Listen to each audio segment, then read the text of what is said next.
الحمد للہ رب العالمین والصلاة والسلام علی سید المرسلین اما بعد فاعوذ باللہ من الشیطان الرجیم بسم اللہ الرحمن الرحیم۔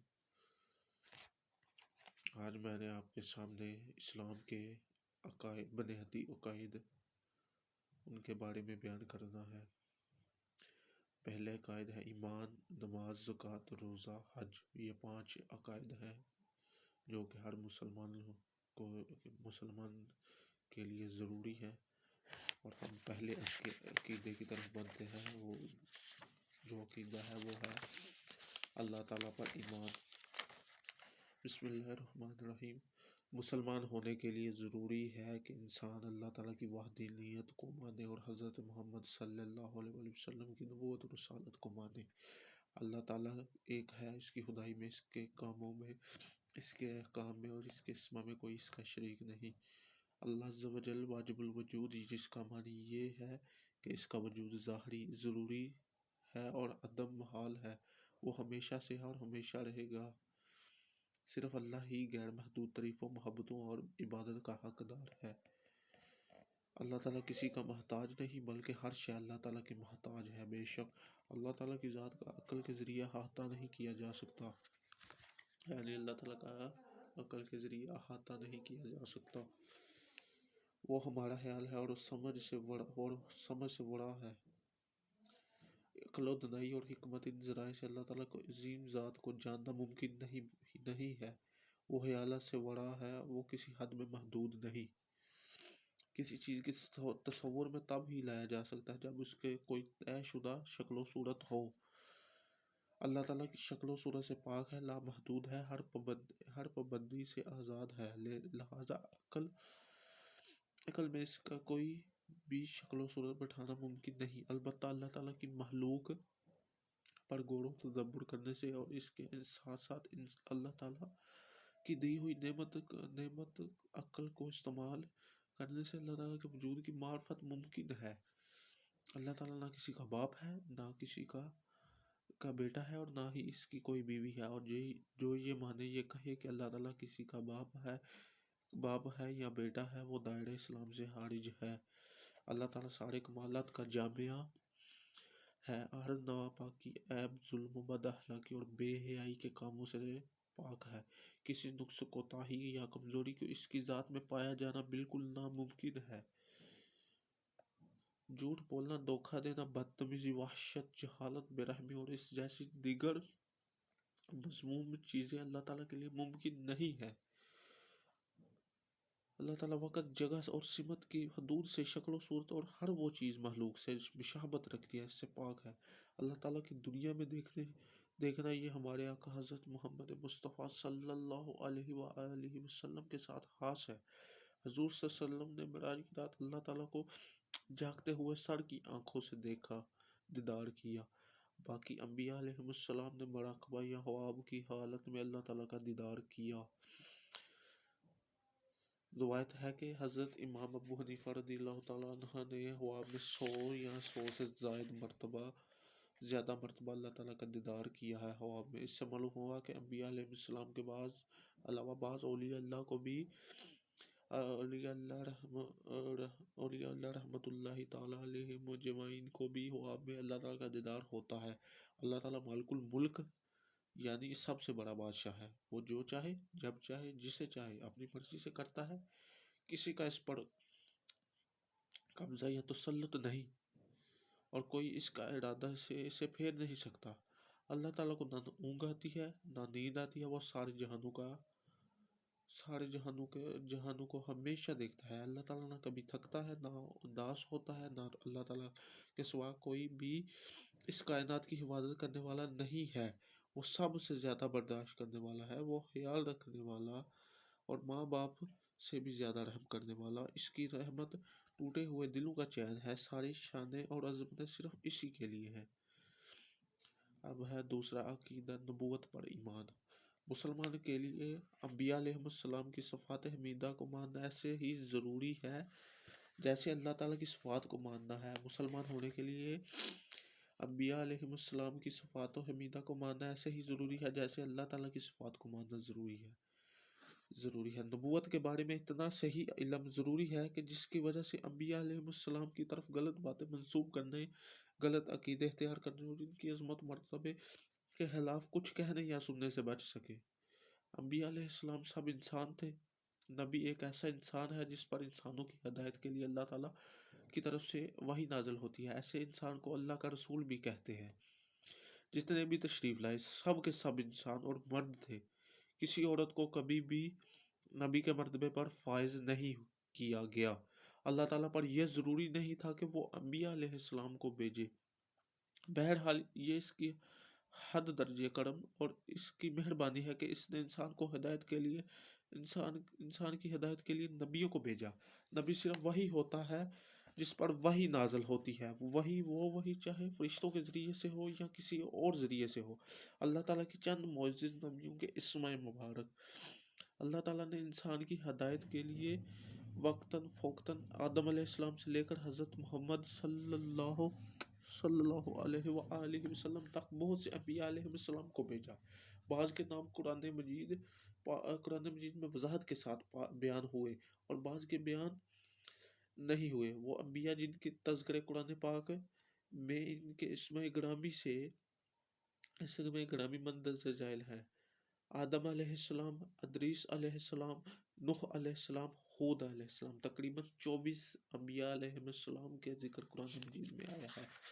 صالح علیہ السلام، ابراہیم علیہ السلام، اسماعیل علیہ السلام، اسحاق علیہ السلام، لوط علیہ السلام، یعقوب علیہ السلام، یوسف علیہ السلام، شعیب علیہ السلام، ایوب علیہ السلام، موسیٰ علیہ السلام، ہارون علیہ السلام، ذوالکفل علیہ السلام، داؤد علیہ السلام، سلیمان علیہ السلام، زکریا علیہ السلام، یحییٰ علیہ السلام، یونس علیہ السلام، الیاس علیہ السلام، الیسع علیہ السلام، عیسیٰ علیہ السلام،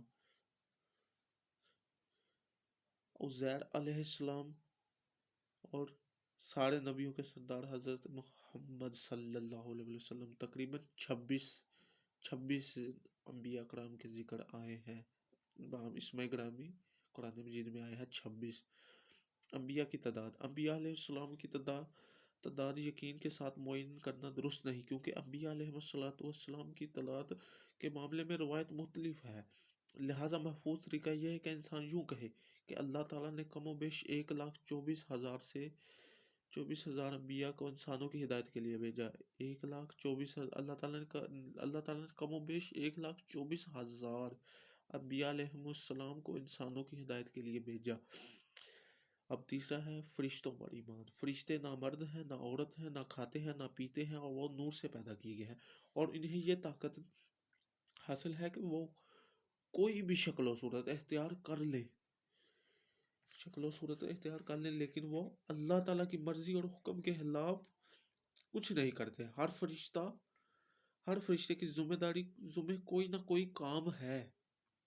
کچھ فرشتے اللہ تعالیٰ کی طرف سے اس کے نبیوں کی طرف وحی لاتے ہیں، کچھ کی ذمہ داری بارش برسانا، کچھ مخلوق تک رزق پہنچانے کی ذمہ داری ادا کرتے ہیں، کچھ فرشتے ماں کے پیٹ میں بچے کی شکل و صورت بناتے ہیں، کچھ انسانی جسم میں آنے والی تبدیلیوں کی دیکھ بھال کرتے ہیں، کچھ فرشتوں کی ذمہ داری ہے کہ وہ جاندار چیزوں کو ان کی دشمنوں سے سخت خطرات سے حفاظت کریں، اور کچھ فرشتے گھوم پھر کر ایسی محافل میں شامل ہوتے ہیں جن میں اللہ تعالیٰ کا ذکر اور حضور علیہ السلام کا ذکر ہوتا ہے۔ کچھ فرشتے حضور علیہ السلام کی بارگاہ میں درود و سلام پڑھنے کے والوں کو درود و سلام پیش کرتے ہیں، اور کوئی وہ ہے جو قیامت کے دن سے پہلے سور پھونکے گا۔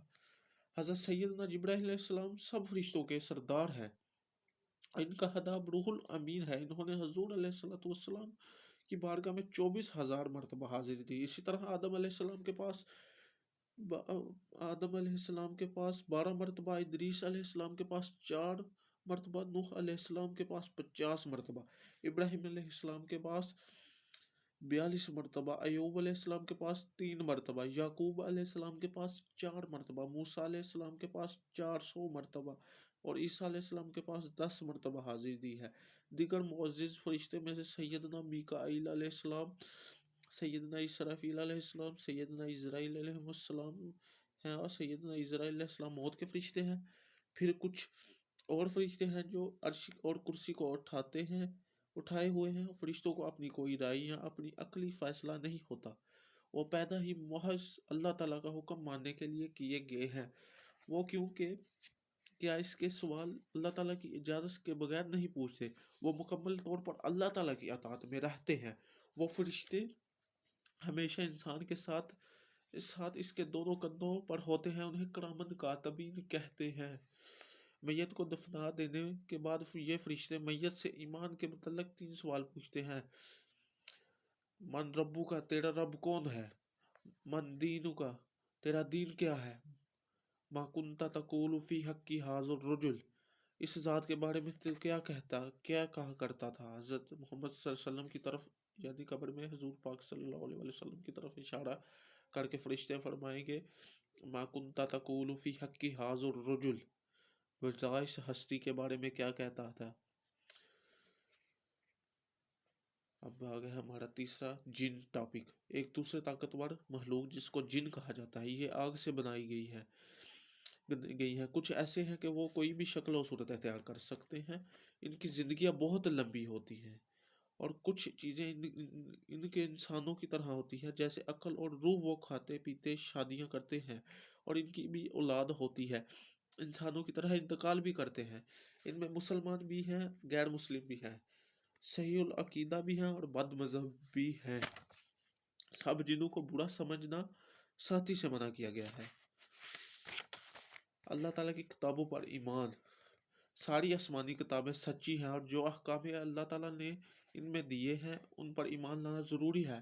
البتہ قرآن پاک کے علاوہ دیگر کتابوں میں تبدیلی اور تحریف کی وجہ سے ان کی موجودہ عبارتوں پر سوالیہ نشان کھڑا ہو گیا ہے. ان مقدس کتابوں کی حفاظت کا ذمہ ان کتابوں کے ماننے والوں کو دیا گیا تھا، بجائے اس کے کہ وہ لوگ کتابوں کے سینے اور تحتوں میں محفوظ کرتے. کتابوں میں تبدیلیاں کرنے لگے.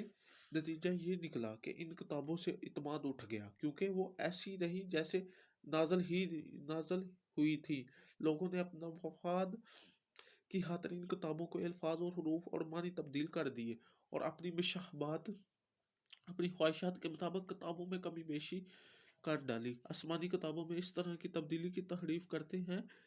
اس لیے مناسب یہ ہے کہ جب ہمارے سامنے کوئی ایسی چیز آئے جس کا ذکر پچھلی کتابوں میں ہے، ہم اسے ایسی صورت میں قبول کریں گے کہ وہ قرآن پاک کے ساتھ مطابقت رکھتی ہو.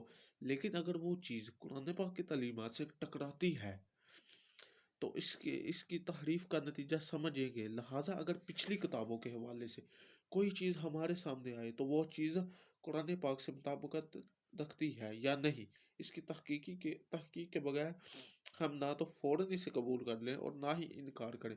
اس معاملے میں اختیار کے دامن کو پکڑے رہنا بہت ضروری ہے. قرآن مجید اللہ تعالیٰ کا آخری کلام ہے. اللہ تعالیٰ نے کئی مقدس کتابوں اور صحیفے اپنے انبیاء علیہ السلام کے ذریعے سے انسانوں کو عطا فرمائے. ان میں سے 4 کتابیں بہت زیادہ مشہور ہیں. توریت حضرت موسیٰ علیہ السلام پر، زبور حضرت داؤد علیہ السلام پر اتاری گئی، انجیل حضرت عیسیٰ علیہ السلام پر اتاری گئی، قرآن مجید خاتم الانبیاء والرسول حضرت محمد صلی اللہ علیہ وسلم پر اتارا گیا. اللہ تعالیٰ کے کلام ہونے کی حیثیت سے ان کتابوں میں مرتبے کے اعتبار سے کوئی فرق نہیں. کلام الہی ہونے کے حوالے سے سب کتابیں برابر ہیں. البتہ قرآن مقدس حصول ثواب کے حوالے سے سب کتابوں میں عظیم ہے. موت اور قبر. جب روح جسم سے نکل جاتی ہے تو اس حالت کو موت کہتے ہیں. ہر ایک نے مرنا ہے. موت سے کسی کا کوئی چیز نہیں بچا سکتی. ہر ایک کے لیے موت کا وقت متعین ہے. کوئی بھی چیز اس کو مؤخر نہیں کر سکتی. جب کسی کی زندگی ختم ہو رہی ہو تو عزرائیل علیہ السلام آ کر اس کے روح نکالتے ہیں. جب مرنے والا شخص اپنے دائیں بائیں دیکھتا ہے تو اسے ہر طرف فرشتے نظر آتے ہیں. رحمت کے فرشتے مسلمان کے پاس آتے ہیں اور عذاب کے فرشتے کافر کے پاس آتے ہیں، اور مسلمان کی روح کی رحمت کے فرشتے آسانی اور عزت کے ساتھ نکلتے ہیں اور کافر کی روح بڑے درد اور بے حرمتی کے ساتھ نکالی جاتی ہے. جب کوئی قبروں کی زیارت کے لیے جاتا ہے، روح اس شخص کو دیکھتی پہچانتی ہے اور جو وہ کہتا ہے اس کو سنتی بھی ہے، بلکہ روحیں تو زائرین کے قدموں کی آہٹ بھی سنتی ہے۔